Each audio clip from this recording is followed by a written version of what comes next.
Enenye ni kwa die ewo Akyem Kusi ewo denchebo mensinmu ewo poyemantemu so de atade fitaa si ho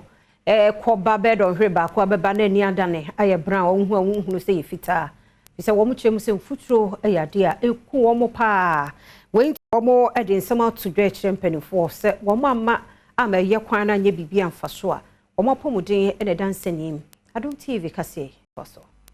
wo mamfo a wo mote Akyem Kusi ene Adom News nsentwofo etwetwemo no wo mo de tudwa se ekwan wudo bi e wo mpatemu a contractor fo eye no emframa ebo efiri kwan ne so ene note a egu omanfo wo mo hwenim ene yarewa de bra e wo mpatemu ho no adwene wo kire mu se ene makodo a atetinti no adobafo a wo mo ekofa nuane efiri mpatemu ho de ko mpatemu foforo no wo mo ntu sa na mo no sese kura no ahyemtuade ekosoro enam se ekwan atete no enye yebedi bronyan adwe ho ne ekosesa ne da begu kuro nim ne yese yempese mfuturo be ha obi ayo mpanifa no mo benti e de adwe ho ne begu so every 3 days at least 3 days 4 days bi ayo se water kwan no ma water kwan ne nyi o satade bi aba kuro ma e be san se ama sa aje usa kofie ko edem e ko san mpanifo so twomani no mehwe bi yenso ye kaga na ho because of say ekunye ninti no driver ni bia ekofa car by ndi be 4 months 5 months ma start the car the shop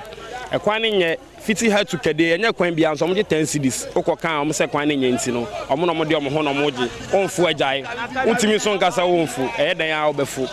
mrashe bedwani owo akwetia Henry Adom boache to feeder roads enim se wo mo entamo emfa omanfo ensemu osan so de nsemfo for tudwa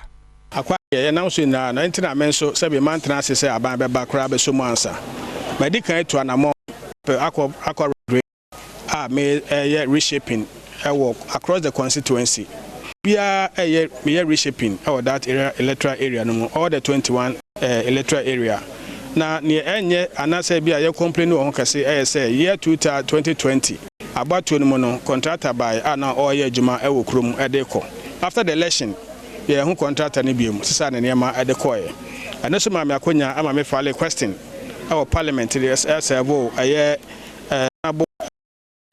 the sector minister of roads and highways ono so buy no obehye mebo o ma me 4 weeks say obere package contract no na mo award to a new contractor enti me ma ne mre na time no so a ambeba